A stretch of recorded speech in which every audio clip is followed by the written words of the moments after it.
Bonjour, aujourd'hui je vous retrouve pour vous parler du livre Le Soleil d'Escorta qui a été écrit par Laurent Godet. L'éditeur de ce roman c'est Actes Sud dans la collection Babel. Ce livre est sorti en août 2004 et il contient environ 280 pages. Concernant l'auteur, Laurent Godet est né en 1972. C'est un romancier et un dramaturge. Il a publié de nombreuses pièces de théâtre ainsi que 3 romans chez l'éditeur Actes Sud dont il a obtenu plusieurs prix. Ce livre est celui qui s'est fait le plus connaître et qui a reçu de nombreux prix. À présent je vais vous parler de l'histoire. Donc ça se passe à Montepulciano, dans un petit village en fait en Italie. Donc ça raconte l'histoire d'une famille qui est touchée par la pauvreté. On y suit carrément en fait leur vie, leurs peines, leurs décès, les rencontres qu'ils vont faire dans leur vie. Et un jour ils vont décider d'ouvrir un bureau de tabac familial qui va être géré justement par plusieurs générations. Ils sont plusieurs personnages dans cette famille, d'autres qui vont partir très loin, d'autres qui vont faire des erreurs et qui vont être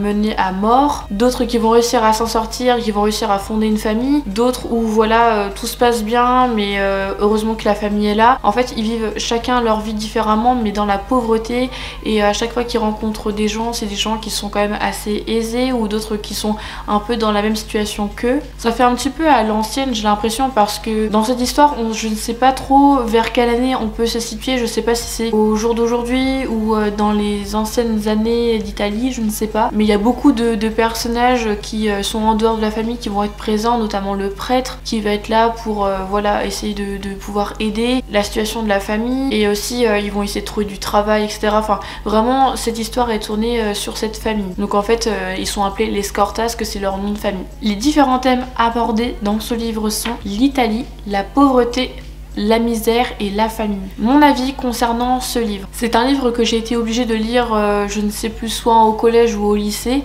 mais dans tous les cas je devais le lire puisque après par la suite on allait l'étudier. Alors lorsque j'étais plus jeune je n'ai pas du tout accroché à ce livre, j'ai eu beaucoup de mal à me plonger dedans parce que c'est voilà une histoire qui m'intéressait pas du tout.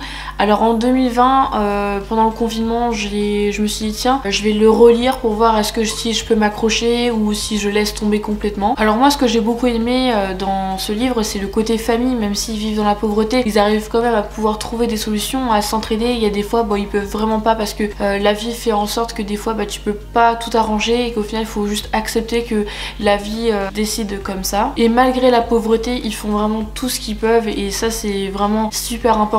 Il y a même aussi des bébés qui arrivent dans la famille et tout, enfin c'est trop cool. On sent que voilà ils arrivent quand même à pouvoir se marier, à pouvoir fonder des familles et tout, c'est quand même important. C'est un roman que j'ai trouvé très triste et un petit peu dur parce que voilà c'est des choses qui arrivent dans la vie de tous les jours, que des gens vivent au quotidien, et c'est vraiment pas facile en fait, et c'est même très douloureux au quotidien. Enfin je sais pas ce que c'est mais je me mets à la place des personnes, enfin franchement j'aimerais pas être à leur place parce que ça doit être tellement douloureux, mais ça nous laisse à réfléchir aussi comment nous aujourd'hui comment on pourrait aider ces personnes là. Et quand je vois dans ce livre ils arrivent toujours à s'en sortir malgré qu'il y a toujours une misère qui leur tombe sur le dos malheureusement. Alors je suis quand même contente de l'avoir relu malgré que ça soit pas un livre qui me touche au plus profond de moi, et c'est pas un livre que j'ai envie de garder dans ma bibliothèque parce que tout simplement voilà c'est pas le genre d'histoire que j'aime lire. Mais je ne comprends pas pourquoi en 2004 il a eu un tel engouement, un tel exploit en fait, parce que peut-être que moi j'ai pas eu ce petit grain de me dire ah ce livre est tellement super, ou peut-être que je loupe quelque chose, ou peut-être que j'ai mal lu, je ne sais pas, mais pour moi après en 2004 moi j'avais 5 ans donc je sais pas trop. Après peut-être qu'au jour d'aujourd'hui les goûts changent, les façons d'écrire changent, donc je sais pas. Si ce livre vous intéresse il est au prix de 7,70 €.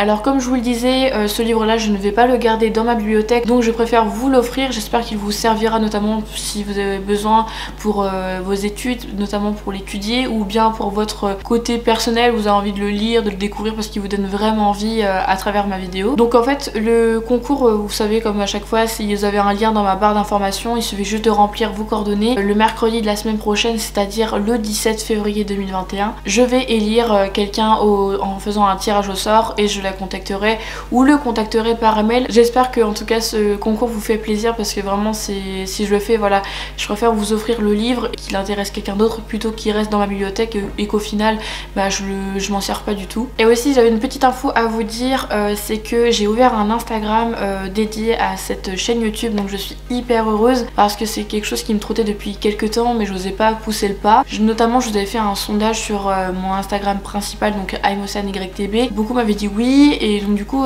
j'ai dit bon, je préfère y réfléchir pour être sûre que par la suite je serais fière de faire mon Instagram. Et depuis que je l'ai ouvert, je suis trop contente parce que j'ai envie de partager tellement de choses avec vous. Donc si vous voulez le découvrir, n'hésitez pas, c'est dans la barre d'informations. Et bien merci d'avoir regardé ma vidéo, n'hésitez pas à m'écrire dans les commentaires ce que vous pensez de ce livre et si vous avez d'autres livres à me recommander. Quant à moi, je vous retrouve très vite dans une prochaine vidéo, je vous fais d'énormes bisous, bye.